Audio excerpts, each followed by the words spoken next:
ընդ որում իրենք էլ են մասնակից այդ ամենի, նշում են, որ որևէ հղում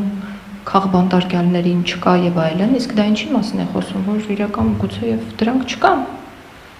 Ինչից ես պետք է հետևություններ անեի, հա, ինձ համար խիստ անհասկանալի է ձեր հարցադրումը։ Միշտ նշել եմ, նորից կնշեմ,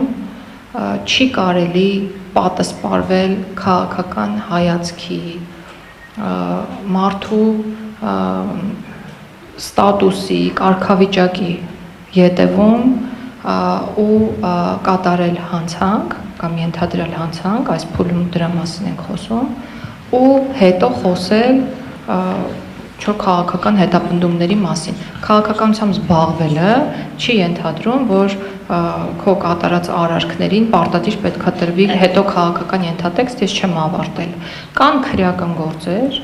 այդ քրեական գործերի քննությունը շարունակվում է,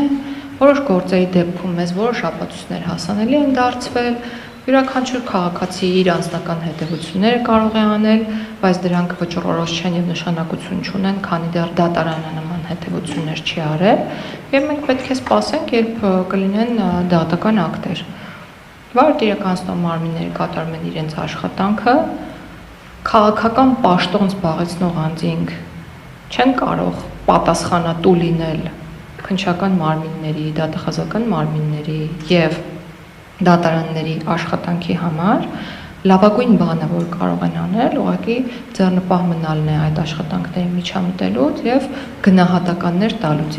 եւ ուրեմն ես չեմ տալու որևէ գնահատական այդ աշխատանքներին, բայց հնչեցրեցի եվրոպական ԵԽԽՎ-ները, եթե չեմ սխալվում, համապատասխան հանձնաժողովի գնահատականը, որտեղ բառ չկար քաղբանտարկյալների մասին եւ դուք կարող եք,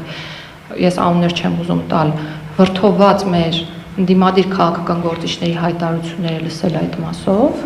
սա նշանակում է, որ իրենք փաստեր են ներկայացրել, իսկ իրենց փաստերը եվրոպական մարդակենտրոն ինստիտուտները հաշվի չեն առել, եւ սա խոսում է շատ բաների մասին եւ հետևություններ թողանեն այն մարդիկ, որոնք իրենց համարում են մասնագետներ, որոնք խոսում են այն երևույթների մասին, որոնք դուք նշեցիք։